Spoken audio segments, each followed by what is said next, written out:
حویلی کے وسیع صحن کے بائیں کونے میں ایک پرچھتی کے نیچے ایک نہ سجھائی دینے والا کنواں تھا۔ 10 کھڑے بھالے گہرا، دیواروں کے ساتھ گولائی میں پتھروں کی سیڑھیاں جو کہیں نیچے تک پہنچتی تھی۔ نیچے اترائی میں چند چوبی دروازے جو اندھیرے میں بظاہر دکھائی نہیں دیتے تھے۔ ایسے بے پانی کے کنویں جو مگ کہلاتے تھے، راجپوتانہ کے میدانی اور نیم صحرائی علاقوں میں صرف بڑے ٹھاکروں اور آسودہ حال زمینداروں کے ہاں ہی خفیہ طور پہ پائے جاتے تھے۔ ایک دو یا اس سے بھی زیادہ یہ جگہ زمین پہ منحصر ہوتا کہ آسانی سے کھودنے یا مگیں بنانے کے لائق ہے کہ نہیں۔ پانی کی قسم اور گہرائی موجودگی کا اندازہ بھی لگایا جاتا۔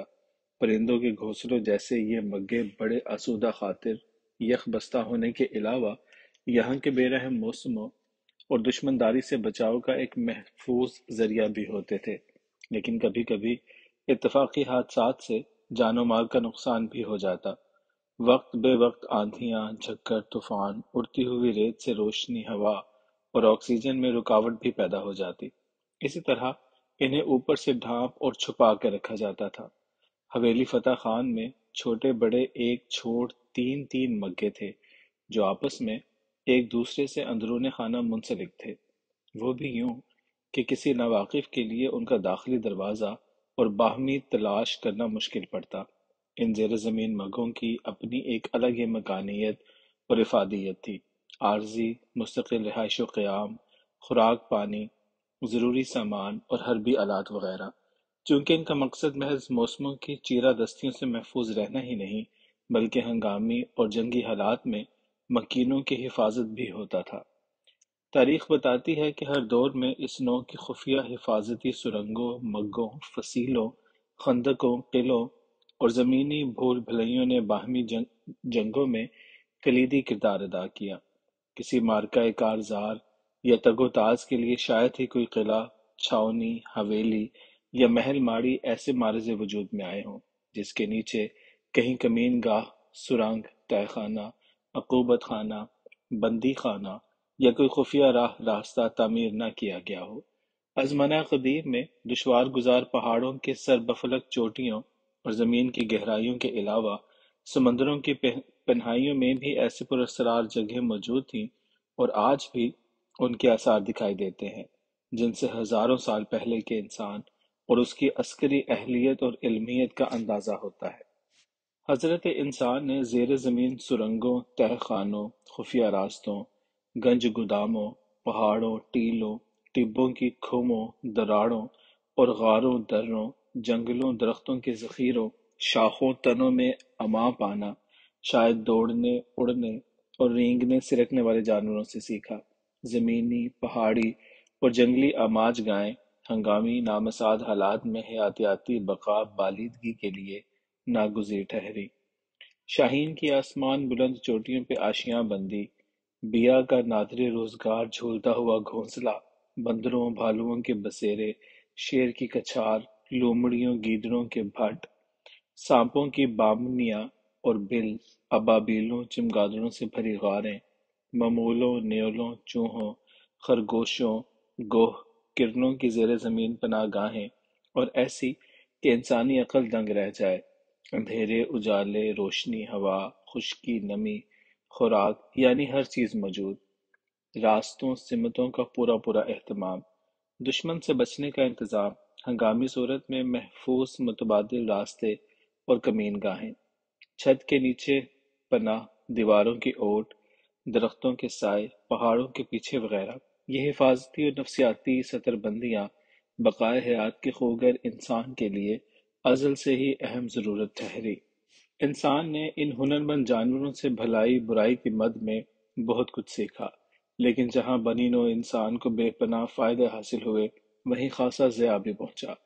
اڑن غبارے، ہیلی کاپٹر، ہوائی جہاز جو پرندوں کی مرہون منت ہیں، بحری کشتیاں، جہاز، آب دوزیں آبی مخلوق کو دیکھ کر معرض وجود میں آئے۔ ابابیلوں چمگادڑوں نے ریڈار اور اندھیرے میں دیکھنے والے آلات اور ریڈیائی لہروں کی سوجھ بوجھ سکھائی۔ کنویں، باولیاں، سرنگیں، زیر زمین ٹوبے، آب رسانی، پانی، گیس، بجلی اور ٹرین گاڑیوں کی گزرگاہیں، گندے پانی کی نکاسی، حربی مقاصد کے لیے مورچہ، پناہ گاہیں، یہ سب کچھ انسان نے چوہوں، خرگوشوں، بجو، نیولوں، سانپوں اور اسی نوع کے حشرات الارض سے ہی جانا۔ قدرت اگر انہیں ایسی عقل، ہنرمندی اور ادراک، خود حفاظتی عطا نہ کرتی تو ان جانوروں کی اکثر نسلیں صفحۂ ہستی سے معدوم ہو جاتی۔ یہ کیسی صحیح بات ہے کہ اس کائنات کی ادنا سے ادنا اور اعلیٰ سے اعلیٰ کوئی بھی شے بغیر مقصد و افادیت تخلیق نہیں ہوئی۔ ہم کہہ سکتے کہ سانپ، بچھو، بجو، مگرمچھ، مکھی، مچھر، چمگادڑ، چوہا، خنزیر، لگڑ بھگایا، خارپشت ایسے کریہ صورت اور خطرناک جانوروں سے انسانیت کے لیے کیا بھلا ہو سکتا ہے؟ بظاہر سوائے نقصان اور کچھ نظر نہیں آتا، مگر گہری تحقیق و تعلیم سے یہ ثابت ہوا کہ یہ اور اس نوع کے دیگر تمام مخلوق ہماری محسن ہی نہیں بلکہ ہماری استاد بھی ہے۔ یہ انسان دوست جانور وہ کام کرتے ہیں جو دوسرے بشمول جن و بشر بھی نہیں کر سکتے۔ یہ انسان کو گزند پہنچانے کے لیے نہیں بلکہ اس کو بھرپور، محفوظ اور توانا زندگی سے بہرہ مند کرنے کے لیے پیدا کیے گئے۔ اس ارض و سماوی، آبی، ہوائی مخلوق میں بھی انسانی مخلوق کی طرح عام و خاص موجود ہے، خاص میں ایسے خاص الخواص کہ انسان کی علمی، شعوری اور فنی حرکیت کی اولیت کی یہی سزاوار ٹھہرے۔ سائنسی معاشی سربلندی انہی کی بدولت معرض وجود میں آئی۔ بڑے بڑے دریاؤں، سمندروں کے بیچ جھولتے بے پایا پل، سربفلک پہاڑوں کے آر پار سرنگیں، سمندروں کی تہوں میں سرپٹ بھاگتی ہوئی گاڑیاں، پہاڑی دشوار گزار سلسلوں کے اوپر کیبل کیبن، زمین دوز ریلوے سسٹم، اسلحہ ڈپو، آب و اجناس کے ذخیرے، کارخانے، بستیاں، چھاؤنیاں، تجربہ گاہیں وغیرہ، ان سارے تصورات اور خیال و خواب کو انہی بیکار و بھیانک دکھائی دینے والے جانوروں نے حقیقت کا روپ دینے میں مدد دی۔ ملاح، مچھلی، مرغابی کے بچوں کو پیرنا کوئی نہیں سکھاتا۔ مراسیوں، بھانڈوں کی اولاد جماندر و گرسر میں قائم اور جھکت باز ہوتی ہے۔ ملا جی کا مرغا پیدائشی بانگا جبکہ ملنگ کا ملنگا صدا کا نانگا ہوتا ہے۔ کھوجا کھرب پتی، کھوجی ککھ پتی، کھدری خالہ بھانمتی اور کھسوٹی ماشارتی ہوتی ہے۔ کھوتی کھلوتی رہتی ہے، کتی کو کتکاریاں ہوتی ہیں، بلی بھوتر جاتی ہے اور مجھ مذاق سمجھتی ہے۔ سلوتری، پنواڑی، پنساری اور کھوجی کھٹیاپے نہیں ہوتے، مگر ان کی عزت، توقیر و قدر چھاجوں برستی برسات میں تیلیاں ٹوٹے پرانے چھاج جیسی ہوتی ہے۔ جوگی، روگی، بھوگی اور کھوجی کبھی چھپے ہوئے نہیں رہتے اور نہ ہی کہیں شانتی پکڑتے ہیں۔ ان کے ہاں ہر سمے اچپلی دھری رہتی ہے۔ جوگی جگت کی جوت، روگی رگ رگ روگ، بھوگی بھگت بھگت بھوگ، جبکہ کھوجی کھماج کے کھلواڑے میں مدھم سروں کی کھمبیاں کھوجتا رہتا ہے۔ کھوجی سویا ہو یا جگا کبھی بے نگاہ نہیں ہوتا، اسے کھوج اپنی ذات کی ہو یا اس ذات کی، چالیس کی ہو یا چور کی، بوم بدڑ کی ہو یا مگس بھور کی، مرغابی کی یا مور کی، آکاش کی یا پاتال کی، وہ اپنی سی دھن میں کھوجتا چلا جاتا ہے۔ اس کی نگاہوں میں آر پار ہونے والے برمے ہوتے ہیں۔ اس کی حصے شام میں ایسی مہامین اور زبردست ہوتی ہے کہ کہیں کہیں کتے بلی بھی اس کے آگے بھیگی بلی ہوتے ہیں۔ فصل لامسا ایسی جاذب کہ کاذب سے کاذب بھی اجل واٹل بول اٹھے۔ سماعت خاموشیوں کی ہفت زبانی کی ترجمہ، تجسس ترازو اور قیافہ قطب قائم، مدار محرک مدام، ہزاروں لاکھوں کھلڑے کھولو تو تب کہیں ایک آدھ دانہ پاتا کھوجی کا برآمد ہوتا ہے۔ پاتال کھوجی یا کھوجا اسے کہتے ہیں جو پاتال میں بھی اتر جائے، کھو جائے۔ ایک ایک ذرہ پرت روگ ردے کا واقف و محرم، جسے پاتال اور بے تال کی پڑتال اور پڑوال میں تامل پیش نہ ہو، تجزیے و تشخیص میں بلا کا تحمل ہو، بلوں دراڑوں میں سانپوں کی مانند اترے، کھائیوں کھوموں میں کرلوں گوہوں سانڈوں کی طرح جھانکے۔ نیولوں کو نیند نہیں آتی، ممولوں کو مٹی نہیں بھاتی، وہ کرید کرید کھود کو باہر ڈھیر کرتے رہتے ہیں۔ پھپھوندی اپنے پھپھولے پھیلاتی رہتی ہے، شور تھور گندک دکھاتی رہتی ہے۔ پانی، گیس، تیل، سونا چاندی، ہیرے پتھر، سب کچھ اس کی نگاہ میں ہوتا ہے۔ وہ زمین کی ساری ادائیں سمجھتا ہے کہ سب کچھ اس کو ودیعت ہوتا ہے۔ فتح خان شیروانی جب سن بلوغت کو پہنچا تو اسے بھی زندگی کی گاڑی کو رواں دوا رکھنے کے لیے کسی کار معاش کی تلاش ہوئی۔ افغانستان کا تاریخی، جغرافیائی، علاقائی اور معاشی پس منظر ہی کچھ ایسا ہے کہ وہاں جمالی رویوں سے کہیں زیادہ جلالی رویے جنم لیتے ہیں۔ پھولوں سے کہیں زیادہ پتھر، شاعروں ادیبوں سے زیادہ عسکریت پسند، جنگجو، لڑاکے، ہر کوئی آمادہ پیکار، کسی نہ کسی سردار کی سربراہی میں حاضر۔ تیر و تفنگ سے آراستہ یہی ادھر کا سماج اور ذریعہ معاش تھا کہ لڑو مرو اور مال غنیمت حاصل کرو۔ یہ سرزمین وطن پرست جنگجوؤں کی نرسری کی حیثیت رکھتی ہے۔ فتح خان بھی اپنے روایتی اور معاشی تقاضوں کے تحت برائے نام مشاہرہ پہ ایک سردار کے جتھے میں شامل ہو گیا۔ اس افغانی سردار کا اصل پیشہ چھوٹے موٹے سرداروں، جتھے داروں کو مال غنیم کے بدلے یا کرائے پہ جنگجو فراہم کرنا تھا۔ تاہم وہ کبھی کبھی مالی مجبوری کے تحت لوٹ مار بھی کر لیتا تھا۔ فتح خان نے اپنی جواں مردی، بہادری اور خوش خلقی سے بہت جلد اپنے لیے ایک نمایاں جگہ بنا لی۔ افغانی سردار نے اسے مختلف معرکوں میں آزمایا اور جب ہر میدان میں کھرا پایا تو اسے اپنا معاون خاص مقرر کیا۔ پچھلی صفوں سے اگلی صف میں پہنچتے ہی اس کے عسکری جوہر کھلنا شروع ہوئے۔ کسی عام جنگ باز کے برعکس اس کے تیور ہی الگ تھے۔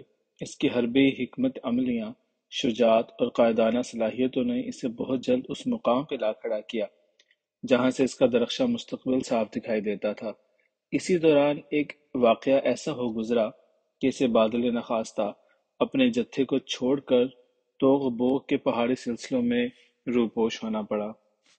دشت گریز، ایاز، خسرو تبریز، توغ بوگ کے پرخطر پہاڑی سلسلے افغانستان کے گنجلک اور دشوار گزار علاقہ میں ہیں۔ عسکری نقطہ نظر سے بڑی اہمیت کے حامل، یوں پہاڑ تو ساری دنیا میں پھیلے ہوئے ہیں، بلکہ ان سے بھی بڑے بڑے گنجان اور دشوار گزار۔ توغ بوگ جیسی قدرتی کمین گاہیں، زیر زمین بڑی بڑی وسیع سرنگیں اور یوں پرپیچ راستے کہ پرندے اور پروائی بھی راستہ بھول جائیں۔ یوں بھی محسوس ہوتا ہے کہ جیسے یہاں کبھی جنات کی سرکش فوجیں رہتی رہی ہوں اور انہوں نے ان پرپیچ پراسرار پہاڑی سلسلوں کو اپنی ضرورت کے مطابق استعمال کیا ہو۔ یہاں 10 لاکھ نفری کی فوج کو یوں چھپایا جا سکتا ہے کہ ان کی ہوا تک نہ لگے۔ فتح خان یہاں پہنچ کر یوں محسوس کر رہا تھا جیسے وہ آسمان کے نیچے سے نکل کر پہاڑوں تلے پہنچ گیا اور واقعی وہ چاند، سورج، ستاروں اور نیلے آسمان کی وسعتوں کو بھول چکا تھا۔ کچھ ہی عرصہ میں وہ خود کو ان پرہیبت پراسرار پہاڑوں کا ایک پتھر سمجھنے لگا تھا۔ یہاں کی حکمت عملی کے تحت وہ بھی اپنی سکونت بدلتا رہتا، کبھی توغ بوگ، کبھی توغ، کبھی بوگ، چند ہفتے عشرے بھر غم اور پھر مسکوت۔ اسی توڑا پھیری میں چند ایک برس اور آگے نکل گئے۔ اس دوران اس علاقہ کے دیندار گھرانے کی ایک دوشیزہ سے اس کی شادی ہو گئی۔ اس کا سسر ایک درویش منش تھا۔ اس کا قدیمی پیشہ زمین کے نیچے پہاڑوں کے اندر ایسی پرپیچ پراسرار پناہ گاہیں اور راستے بنانا تھا جو دشمن سے محفوظ رکھ سکیں۔ یہ اللہ کا ولی پیدائشی طور پہ پاتالہ کھوجا تھا۔ زمین، مٹی، پہاڑ، پتھر پہ نگاہ ڈالتے ہی اس کی رگ رگ سے آشنا ہو جاتا۔ زمین پہ ٹہل کر، پہاڑ کے گرد گھوم کر، اوپر نیچے چڑھ اتر کر وہ ایک ایک بالشت کا نقشہ اپنے ذہن میں تیار کر لیتا۔ وہ کھویں، غاریں، سرنگیں اور کمین گاہیں ایسی مہارت، پھرتی اور ہنر مندی سے کھودتا گویا وہ پتھر نہ کاٹ رہا ہو، گچ مٹی صاف کر رہا ہو۔ تاہم اس کا اصل ہنر تو بھول بھلیاں تعمیر و تخلیق کرنا تھا۔ وہ ایسی گنجلک کہ وہیں چکر کاٹتے رہو لیکن داخل ہونے اور نکلنے کا راستہ نہ تلاش کر سکو۔ وہ اندرون زمین کچھ بھی بنانے سے پہلے وہاں جگہ کے مطابق سجدہ گاہ ضرور تعمیر کرتا۔ پہلی اذان اور شکرانے کے نوافل ادا کرنے کے بعد ہی وہ اگلا کام شروع کرتا۔ ان پہاڑوں کی اکثر اہم پناہ گاہیں اس کے نادر روزگار فن کی مرہون منت تھی۔ اس پیرینہ سن مگر مستعد فنکار کی بظاہر وجہ شہرت اس کا یہی ہنر اور پیشہ تھا۔ مگر کچھ نفوس خاصان اس کے باطنی مقام و منزلت سے بھی خوب واقف تھے کہ وہ اپنے اثر کا ایک جید صاحب تصرف ہے۔ اس کا شمار اولیاء مستورین میں ہوتا تھا۔ ولایت میں بھی مقام و مدارج ہوتے ہیں۔ اگلی پچھلی صفیں مؤذن، مکبر، مقتدی اور امام بھی ہوتے ہیں۔ انہی میں سے ایک مستور ولی بھی، جس کے ہاں محض مصلے لوٹا تسبیح نہیں ہوتے تھے، تلوار، تبر اور طیار اسب تازی بھی ہوتے ہیں۔ وہ ہمہ اوقات مستعد مصروف کار رہتا ہے، اپنے مشاغل و رویوں سے کس طور اپنا روحانی رخ نمایاں نہیں کرتا۔ اسے خاموشیاں، صبر و قناعت اور حسن خلق و تقوی تقویز کر کے ایک خاص دائرہ کار میں متعین کر دیا جاتا ہے۔ اس کی پہچان پہ دبیز حجاب پڑا رہتا ہے۔ امر کھلتا ہے تو ایک متعینہ وقت پہ اپنے کسی ایک رخ سے سامنے آتا ہے اور اپنا مخصوص وظیفہ کار سر انجام دے کر پھر کسی نئے قالب میں ڈھل کر تحلیل ہو جاتا ہے۔ سپاہ گری کا پیشہ ستیزہ کاری جنگ و جدل سے مملو ہوتا ہے۔ جنگ باز ہمہ وقت حیات و ممات کے مابین ایک جھولتے رسوں پہ پل پہ لٹکے ہوتے ہیں۔ وہ لمحوں اور ساعتوں کے حساب سے سانسوں کا شمار کرتے ہیں۔ کفن دفن اور قبر کتبے کا ان کے ہاں موہوم سا تصور بھی نہیں ہوتا۔ روشنی کی کرنوں، ہوا کے جھونکوں اور خوشبو کے پھریروں کے مانند ان کا وجود ایک وجود بے وجود ہی تو ہوتا ہے۔ وقت کی کروٹ یا معاش کی کوئی اڑچن کے اس اللہ کے بندے کے مختصر سے خاندان کو وہاں سے ہجرت کرنا پڑی۔ داماد ہونے کے ناطے فتح خان کو ان کا ساتھ دینا پڑا۔ رزق حلال کی جستجو اور عزت و آبرو کی چھپر چھاؤں کی تلاش انہیں راجستھان کے وسیع و عریض بے رحم موسموں کے جبر اور برداشت و صبر سے اٹے پٹے ریگزاروں تک لے آئے۔ اللہ کا ولی یعنی پاتالہ کھوجی بابا پیشرو تھے اور گھرانے کے چار نفوس، بوڑھی اہلیہ، فتح خان اور اس کی حاملہ بیوی، ایک چھوٹا بچہ جس کے والدین فوت ہو چکے تھے، اب ان کی زیر کفالت تھا۔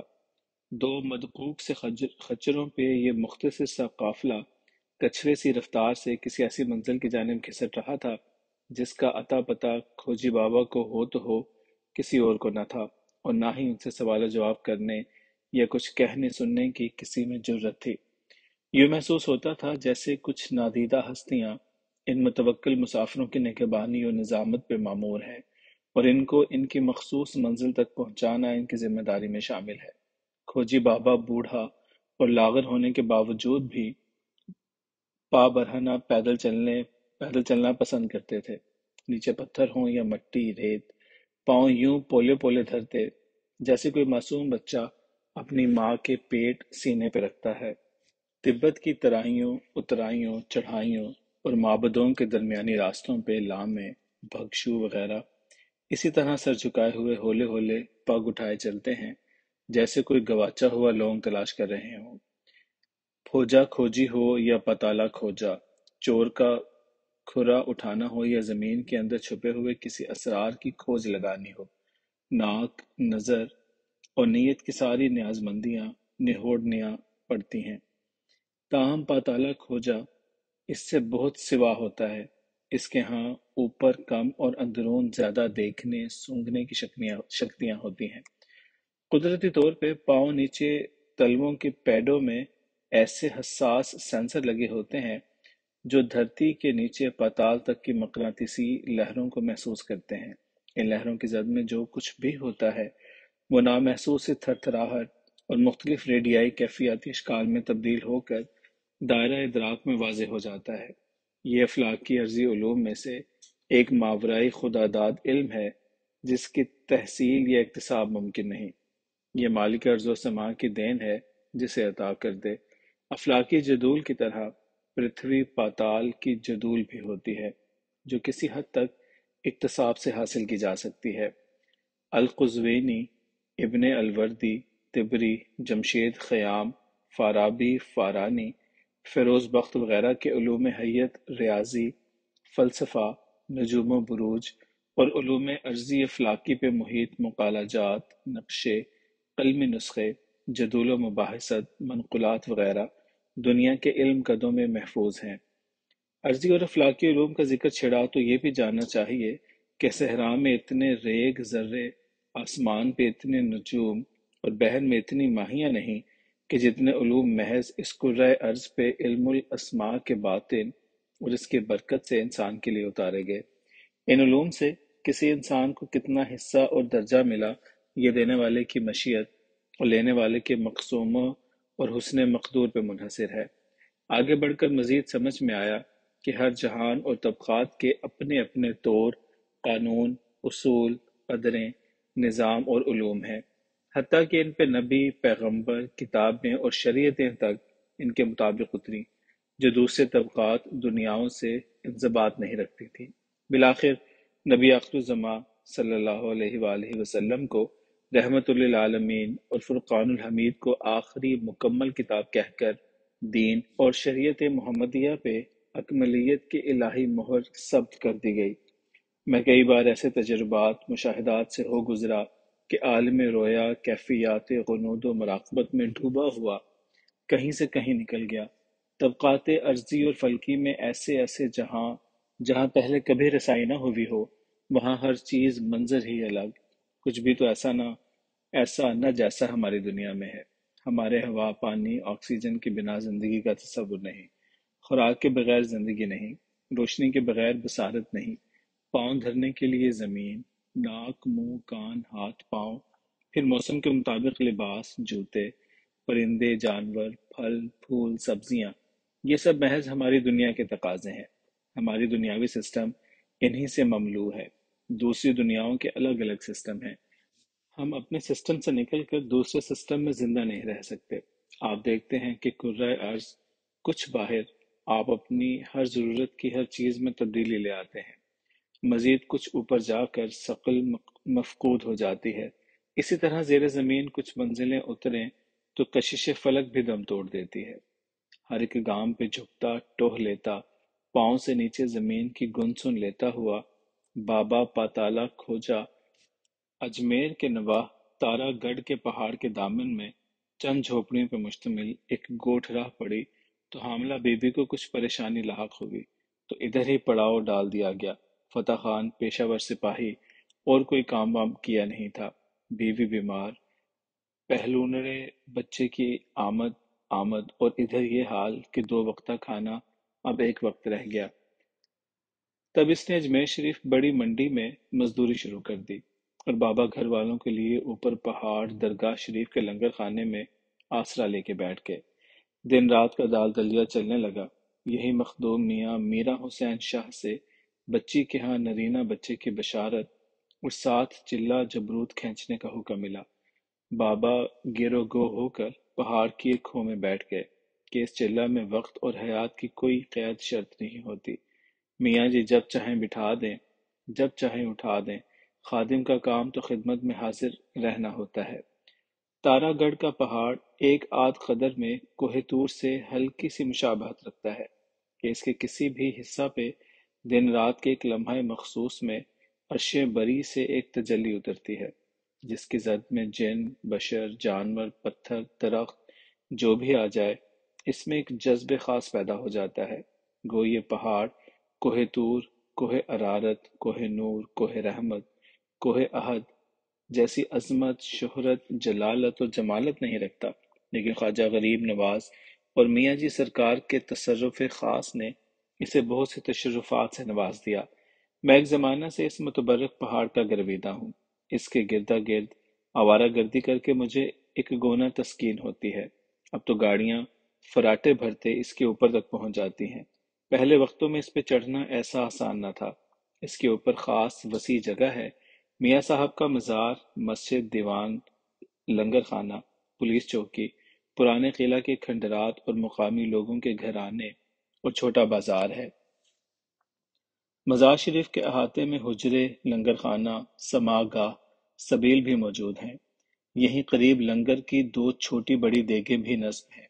حجم میں چھوٹی مگر شکل صورت اور لنگر کی تیاری کا طریقہ وہی اجمیر درگاہ شریف والا ہی ہے۔ میں نے ایک زمانہ ادھر اس پہاڑ کا خوب مطالعہ کیا، مگر حسرت ہی رہی کہ میاں جی مجھے بھی اس چلہ جبروت کی اجازت مرحمت فرمائے۔ شاید میں اس لائق نہ تھا۔ میں نے اس پہاڑی کا بڑی گہرائی سے مطالعہ کیا۔ ایک جنون تھا جو مجھے اس کے اندر باہر لیے لیے پھرتا تھا۔ کھویں، کھائیاں، دراڑیں، غاریں، ایسے ایسے کونے کھدرے اور بل سرنگیں کہ جن میں شاید کوئی بھیڑ بکری بھی گھسنے یا ادھر جانے کی ہمت نہ کرتی ہو۔ میں ہاتھ پاؤں کپڑوں کی پرواہ کیے بغیر ادھر گھس جاتا۔ کئی بار بچھوؤں، گوہوں، سانپوں سے پالا پڑا، مگر انجام کی پرواہ کیے بغیر میں باز نہ آیا۔ بس یہی لپکا کہ کوئی غار، سرنگ یا کھپا ایسا دکھائی دے جدھر کسی اللہ کے خوش نصیب بندے نے چلہ جبرو طے کیا ہو۔ میں دراصل یہ دیکھنا چاہتا تھا کہ صاحب چلہ اتنا لمبا عرصہ کس مشغلے میں بسر کرتا تھا، حجت کے طور پہ ہی صحیح، اس کے خورد و نوش کا بندوبست، اور وہ کس طرح خود کو دنیا کی نظر سے مستور کر لیتا کہ لاکھ جستجو کے باوجود اس کا کہیں سراغ نہ ملتا۔